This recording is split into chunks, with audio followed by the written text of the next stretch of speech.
नमस्कार, आप देख रहे हैं एनएमएफ न्यूज। आपके साथ मैं हूं नमता चौधरी। मेरे साथ जुड़े हुए हैं इस वक्त मेरे वरिष्ठ सहयोगी पंकज प्रसून।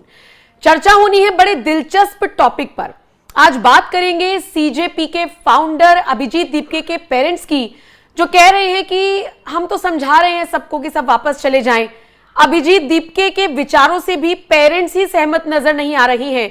मराठी में उन्होंने ये इंटरव्यू दिया है एक लीडिंग न्यूज चैनल को, और वो जो कुछ भी बोल रहे हैं आज हम उसी को डिकोड करेंगे, उसका ट्रांसलेशन आपको बताएंगे और फिर ये समझाएंगे कि जो अभिजीत दीपके अमेरिका से बैठकर एक सरकास्टिक वे में एक मूवमेंट शुरू करता है, वो सोशल मीडिया तक तो ठीक थी, लेकिन ग्राउंड जीरो पर उसका कोई असर नजर नहीं आया।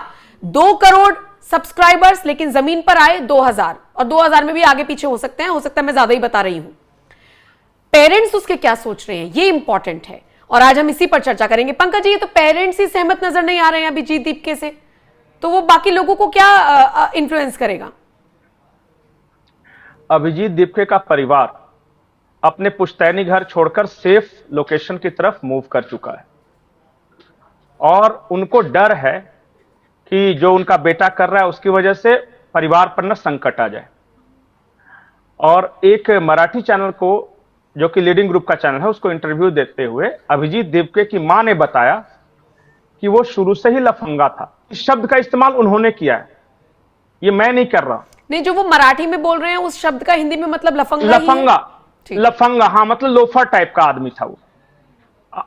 तो उनका कहना था कि परिवार से बहुत ज्यादा अटैचमेंट कभी नहीं रहा।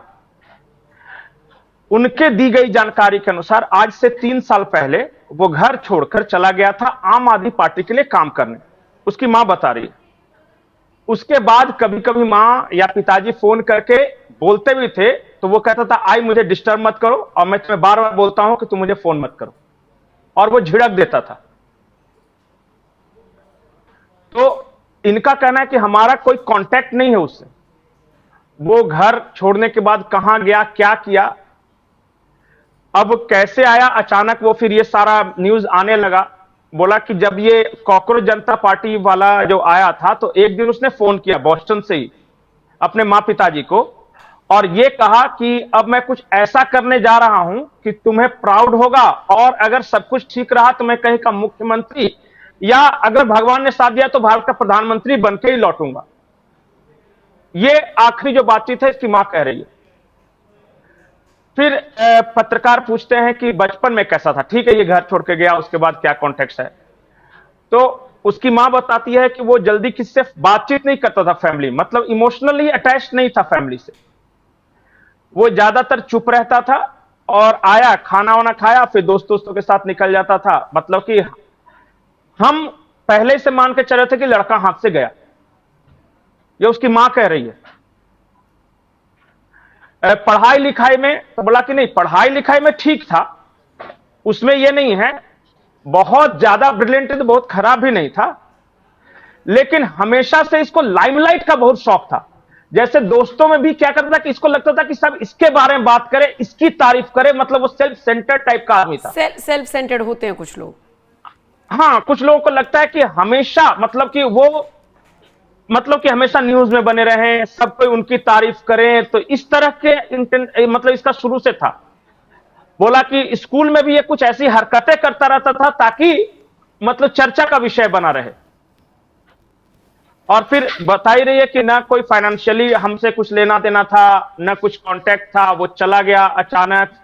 और बोले कि कॉलेज के बाद से वो जिस शब्द का इस्तेमाल किया मैं फिर से कर रहा हूं कि लफंगा था, वो लफंगा है, मतलब कि वो अभी बोल रही हैं। तो उसका परिवार की भी यह हालत है, और अभिजीत दीपके ने जो कुछ किया उसके बाद उनको लगता है कि उसका जो परिवार के बाकी सदस्य हैं उनकी सिक्योरिटी खतरे में आ गई है, तो इस वजह से वो कहीं मूव कर गए हैं। अब किसी को जानकारी भी नहीं दी कि कहां गए हैं। हो सकता लेकिन है ये बात कल अभिजीत दीपके ने भी रिपीट की है कि फैमिली को परेशानी हो रही है, तो थोड़ी सी दिक्कतों का सामना करना पड़ रहा है। मैं उनसे मिलने के लिए जा रहा हूं 1 साल बाद। अच्छा, 1 साल बाद मिलने के लिए जा रहे। सोचिए कि घर का लड़का है और बूढ़े मां बाप हैं। सबसे पहली जिम्मेदारी परिवार, जिन्होंने आपको जन्म दिया। जब बेटे का कर्तव्य आप निभा लेते हैं तब समाज, जो आसपास रहते हैं, अगर वहां से आप पढ़े तब आप देश की बात कीजिए। पता चला घर में बूढ़े माँ बाप को भूखा छोड़ रखा है और कह रहे हैं कि हम देश में क्रांति करेंगे। ऐसा नहीं होता। रिस्पॉन्सिबिलिटी सबसे बड़ी चीज है। और जो इंसान इतना इरेस्पॉन्सिबल हो अपने पीयर ग्रुप के प्रति, अपने घर के प्रति, अपने परिवार के प्रति, आपको लगता है कि वो देश संभाल लेगा? पर ये तो उन जेंजी जो सड़कों पर थे कल, चाहे वो 1000 हो चाहे वो 2000 हो, उन्हें एक बार सुन लेना चाहिए ना पेरेंट्स के इंटरव्यू को। और वैसे भी बहुत जगह तो पेरेंट्स ने इंटरव्यू दिया नहीं है। आप जब यूट्यूब पर डाल रहे हैं अभिजीत दीप के माता पिता, वो इकलौता एक ही इंटरव्यू खुलकर आ रहा है, तो जेंजी को वो भी सुनना चाहिए था ना। नहीं, एक और आया है जो कि एक पत्रकार हैं, वो पूरी तरह वो बता रहे हैं कि उसकी family life right from the childhood student to party founder, वो पूरा ये कह रहे हैं। 18 मिनट का वो पूरा ये वीडियो है।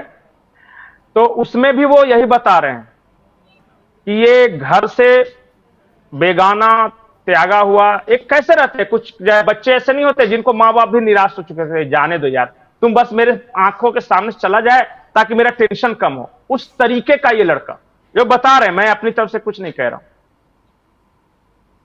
अब ठीक है, कभी कभी ऐसा होता है कि जो शुरुआत में लफंगा रहता है बाद में बहुत बड़ा जिम्मेदार व्यक्ति बन जाता है।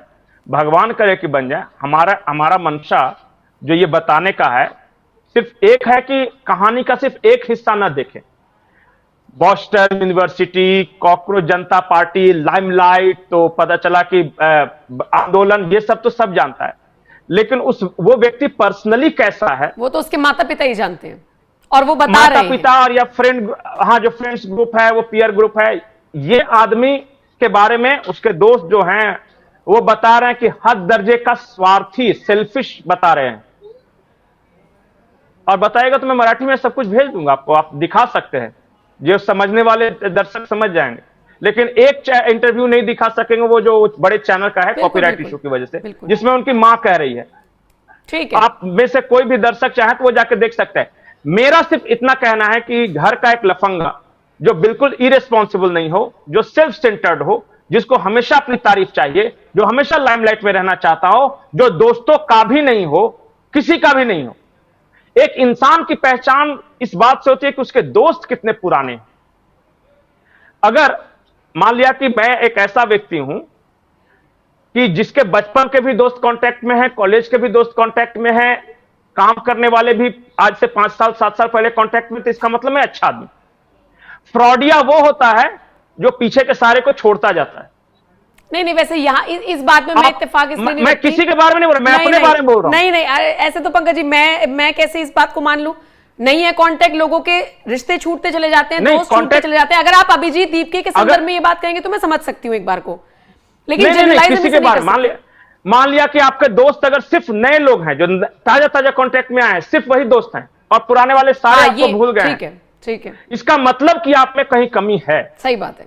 दर्शकों पे छोड़ देते हैं कि मेरी बात नहीं, मेरी बात सही है गलत है, आप पे छोड़ देते हैं। तो ये ऐसा व्यक्ति है जिससे पुराने इसके फ्रेंड्स से जाके पता कर लीजिए कि ये कैसा है, तब आपको पता चलेगा कि ये आंदोलन है, बहकावा है, पानी का बुलबुला है। बिल्कुल नहीं, और सबसे क्या है वो आप डिसाइड कर लीजिए। बिल्कुल, और सबसे इंपॉर्टेंट ये है कि फ्रेंड्स को भी छोड़ दीजिए, पेरेंट्स उसके क्या कह रहे हैं। सबसे ज्यादा इंपॉर्टेंट ये है कि आपके माता पिता आपके बारे में क्या कहते हैं। नहीं, माँ बाप ऐसे आम तौर पे तो बोलते हैं कि चला गया, हाथ से निकल गया लड़का, लेकिन देश के नेशनल मीडिया पे आके वो कह रहे हैं कि वो लफंगा है। बिल्कुल, तो उस पेन को समझिए, उस माँ के दर्द को समझिए कि अपने बेटे को नेशनल मीडिया पर आके अगर लफंगा कह रही है तो इसका कुछ तो बात होगी, ऐसे ही थोड़ी हो जाता है। ठीक है पंकज जी, दर्शकों के हवाले छोड़ते हैं। वीडियो आप सर्च कर सकते हैं, हम तो कॉपीराइट इशू की वजह से नहीं दिखा पाएंगे, लेकिन खबर हमने आप तक पहुंचा दी है। अब आपके हवाले ये वीडियो है, कमेंट सेक्शन में जरूर बताइएगा। बाकी खबरों के लिए एनएमएफ न्यूज देखते रहिए।